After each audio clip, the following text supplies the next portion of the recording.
प्यारे बच्चों नमस्कार। विद्या भारती मैथ्स के यूट्यूब चैनल पर आप सभी का स्वागत है। और आज के इस वीडियो में हम क्लास 10th साइंस विषय के 30 महत्वपूर्ण परीक्षा में आने वाले ऑब्जेक्टिव प्रश्नों को डिस्कस करेंगे। और यह हमारा 30 महत्वपूर्ण ऑब्जेक्टिव प्रश्नों का पार्ट नंबर 10 है। तो चलिए बिना किसी देरी के आज के इस वीडियो को शुरू करते हैं। आपसे रिक्वेस्ट है कि इस वीडियो को पूरा देखिए ताकि परीक्षा में आने वाले महत्वपूर्ण प्रश्न आप अच्छे से समझ सके और एग्जाम में अच्छा स्कोर कर सके। चलिए आज के इस वीडियो को शुरू करते हैं। पहला प्रश्न आपके सामने है। पहले प्रश्न में पूछा है शुद्ध जल का पीएच मान, शुद्ध जल का पीएच मान कितना होता है? बताइए पहले प्रश्न का सही जवाब क्या रहेगा। तो शुद्ध जल का पीएच मान कितना होता है? तो शुद्ध जल का पीएच मान आपको याद रखना है 7 होता है। शुद्ध जल का पीएच मान 7 होता है। ऑप्शन डी पहले प्रश्न का सही जवाब रहेगा। प्रश्न क्रमांक 2 है समुद्री जल में सर्वाधिक मात्रा में पाया जाने वाला लवण कौन सा है? बताइए समुद्री जल में सर्वाधिक मात्रा में पाया जाने वाला लवण कौन सा है? सोडियम क्लोराइड है, जिंक ऑक्साइड, सोडियम कार्बोनेट या मैग्नीशियम क्लोराइड? तो बताइए इस दूसरे प्रश्न का सही जवाब क्या रहेगा। तो प्यारे बच्चों समुद्री जल में सर्वाधिक मात्रा में पाया जाने वाला जो लवण है यह सोडियम क्लोराइड है। Option number A sodium chloride हमारा सही उत्तर रहेगा। और इसका सूत्र भी आपको याद रखना है। सोडियम क्लोराइड का सूत्र NaCl होता है। ठीक है, चलिए अगला प्रश्न देखेंगे। प्रश्न क्रमांक 3 पौधों में जल का परिवहन, पौधों में जल का परिवहन किसके द्वारा होता है? प्रश्न में पूछा है कि पौधों में जल का परिवहन किसके द्वारा होता है। तो इस प्रश्न को आप कैसे याद रखना है? इस प्रश्न को आपको याद रखना है ज से आपको याद रखना है जाइलम। ज से आपको क्या याद रखना है? ज से आपको जाइलम याद रखना है। तो यहाँ पर इसको अगर आपने याद रख लिया तो प्रश्न में पूछा है जल में, पौधों में जल का परिवहन किसके द्वारा होता है, तो आप बड़ी आसानी से ऑप्शन बी जाइलम इसका सही उत्तर बता देंगे। क्लियर है? चलिए अगले प्रश्न की ओर बढ़ते हैं। प्रश्न संख्या 4 प्रश्न में दिया है मधुमक्खियों का पालना, मधुमक्खियों का पालना क्या कहलाता है? मधुमक्खियों का पालना इसको क्या कहा जाता है? सेरिकल्चर, बी है एपीकल्चर, सी है हॉर्टिकल्चर, डी है पीसीकल्चर? तो प्यारे बच्चों मधुमक्खियों का जो पालना है यह एपीकल्चर कहलाता है। मधुमक्खियों का पालना एपीकल्चर कहलाता है। ऑप्शन बी के साथ इसका सही जवाब रहेगा।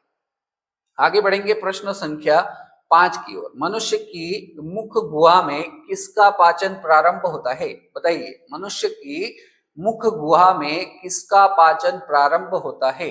प्रोटीन का, बी है वसा का, सी है कार्बोहाइड्रेट का और डी है इनमें से कोई नहीं। तो मनुष्य की मुख गुहा में किसका पाचन प्रारंभ होता है? तो प्यारे बच्चों कार्बोहाइड्रेट का पाचन मनुष्य की मुख गुहा में प्रारंभ होता है। ऑप्शन नंबर सी इस प्रश्न का सही जवाब रहेगा।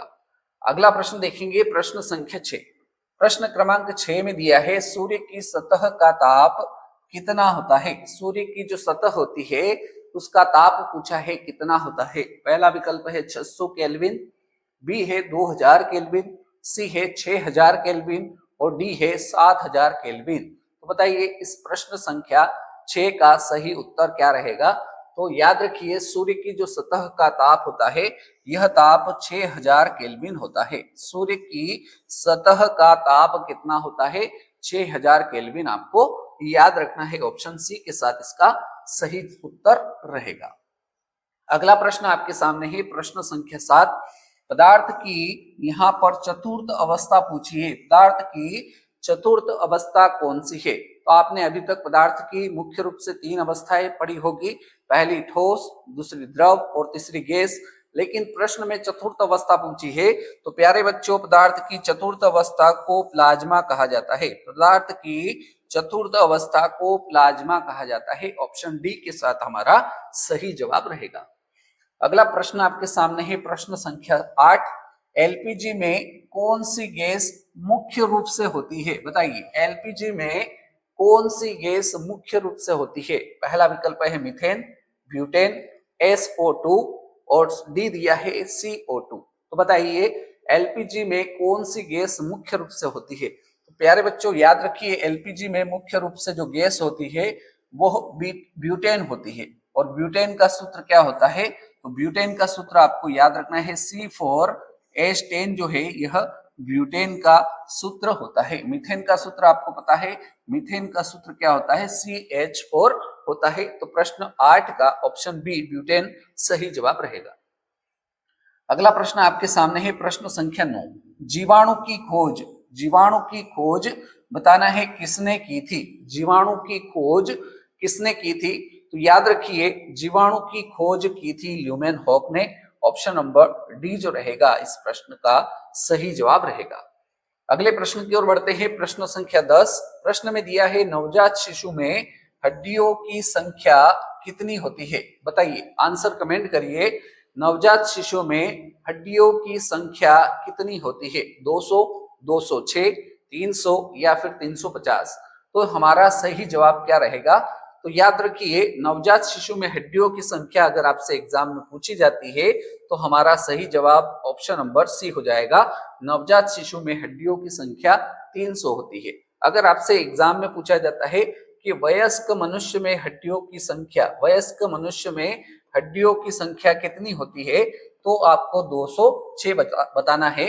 और अगर नवजात शिशु पूछा जाए तो आपको 300 बताना है। ऑप्शन सी हमारा राइट आंसर रहेगा।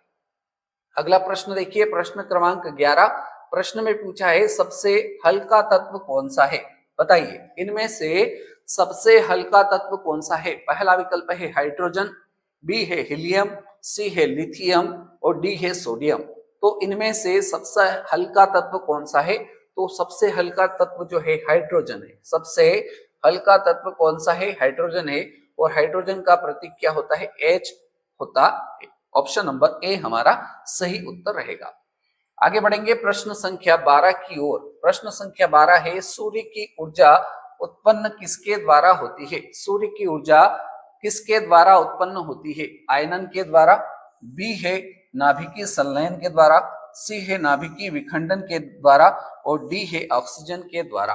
तो बताइए सूर्य की ऊर्जा किसके द्वारा उत्पन्न होती है? तो इसका सही जवाब हो जाएगा सूर्य की ऊर्जा किसके द्वारा उत्पन्न होती है? तो नाभिकीय संलयन के द्वारा सूर्य की ऊर्जा उत्पन्न होती है। तो प्रश्न 12 का ऑप्शन बी जो रहेगा एकदम सही जवाब रहेगा। अगला प्रश्न देखिए, प्रश्न संख्या 13। प्रश्न में पूछा है दूरबीन का आविष्कार किसने किया था? दूरबीन का आविष्कार किसने किया था?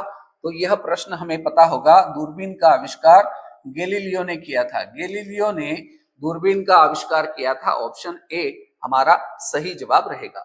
अगले प्रश्न की ओर बढ़ते हैं, प्रश्न संख्या 14।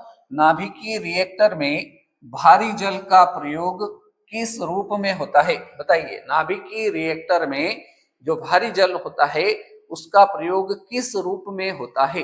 पहला है मंदक के रूप में, बी है शीतलक के रूप में, सी है परिरक्षक के रूप में और डी है नियंत्रक के रूप में। तो हमारा सही जवाब क्या रहेगा?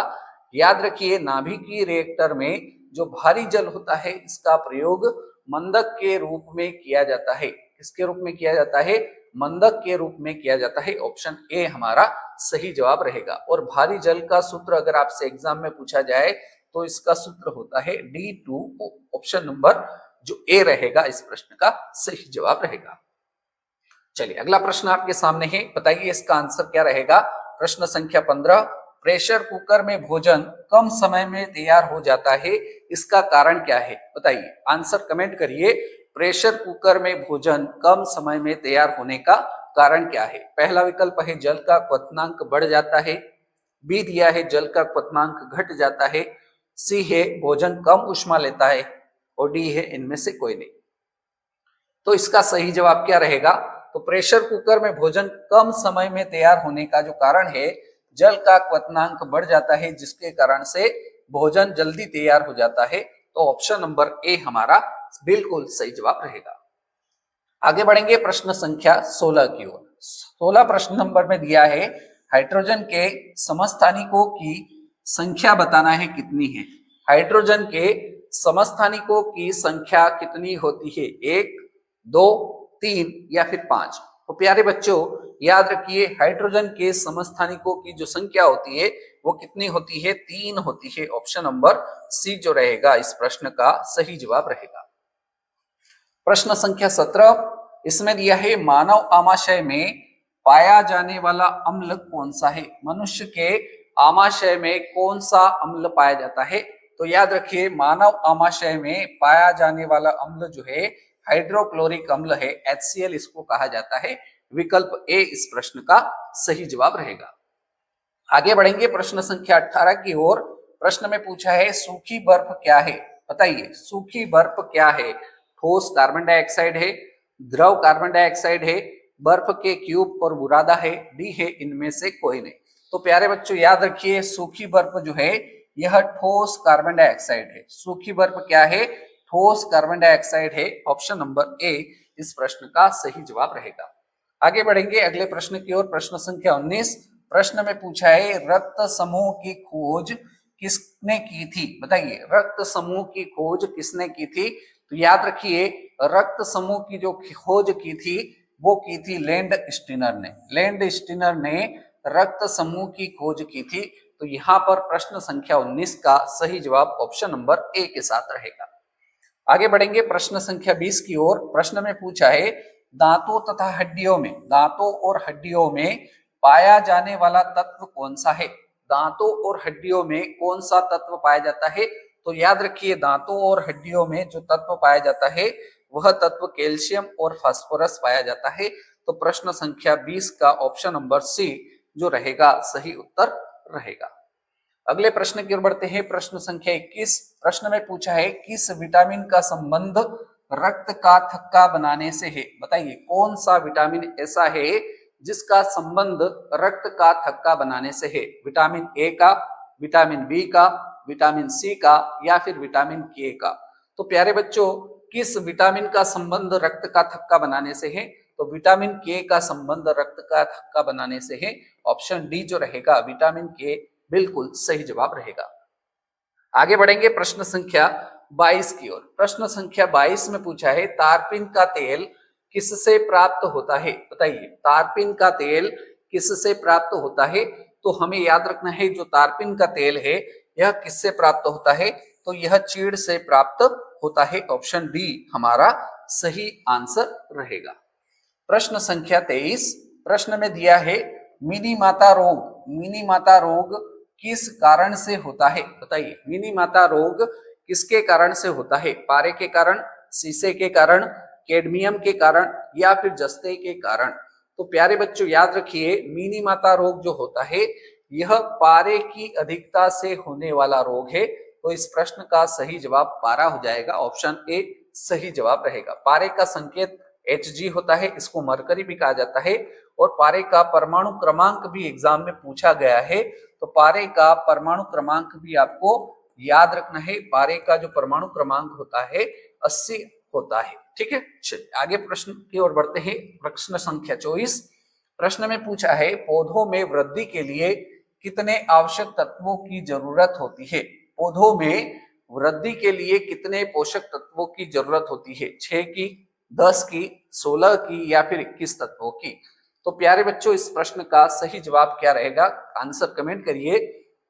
तो इसका सही जवाब होगा पौधों में वृद्धि करने के लिए जो आवश्यक तत्वों की जरूरत होती है उनकी संख्या कितनी है। तो उनकी संख्या 16 है। ऑप्शन नंबर सी हमारे इस प्रश्न का राइट आंसर रहेगा।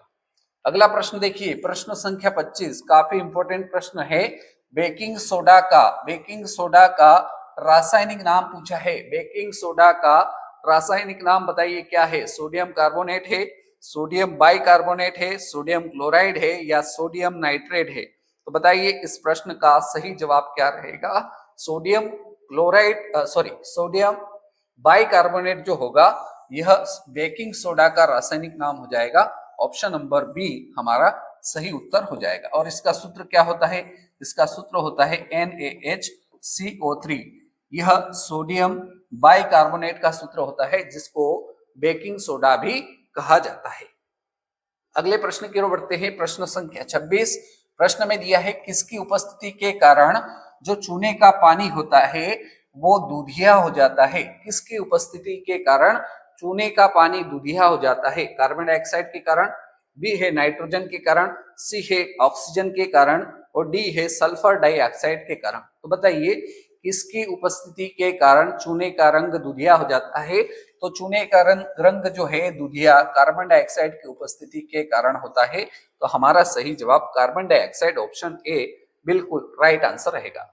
अगला प्रश्न देखेंगे, प्रश्न क्रमांक 27। मनुष्य की सुनने की क्षमता कितनी होती है? मनुष्य की जो सुनने की क्षमता है वो कितनी होती है? तो मनुष्य कितनी ध्वनि को सुन सकता है? तो प्यारे बच्चों इसका सही जवाब होगा मनुष्य 20 हर्ट्ज से लगाकर 20,000 हर्ट्ज तक की आवृत्ति को सुन सकता है।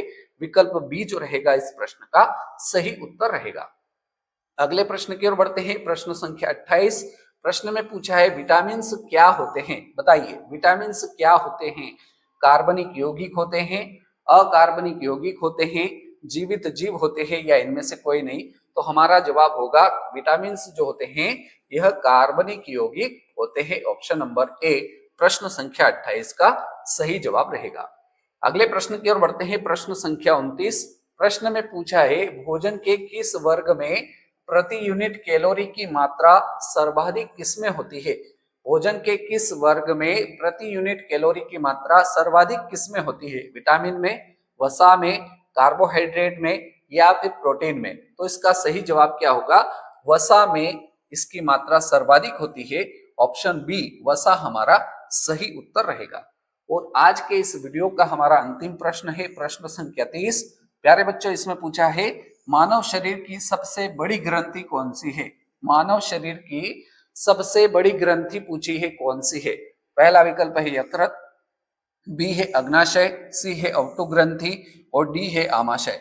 तो मानव शरीर की सबसे बड़ी ग्रंथि कौन सी होती है? तो इसका सही जवाब होगा मानव शरीर की सबसे बड़ी ग्रंथि जो है यह कौन सी ग्रंथि है? तो याद रखिए मानव शरीर की सबसे बड़ी ग्रंथि जो होती है यह यकृत ग्रंथि है। ऑप्शन नंबर ए यकृत हमारा सही उत्तर रहेगा। तो प्यारे बच्चों आज के इस वीडियो में हमने जो 30 प्रश्न डिस्कस किए, उम्मीद करता हूं कि आपको यह 30 प्रश्न अच्छे से समझ में आए होंगे।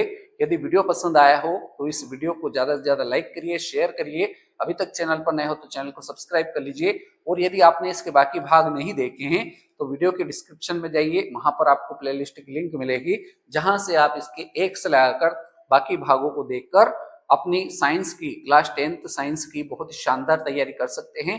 तो आज के इस वीडियो में इतना ही। अगले वीडियो में मिलते हैं ऐसे ही नए प्रश्नों के साथ। तब तक के लिए जय हिंद, जय भारत, धन्यवाद।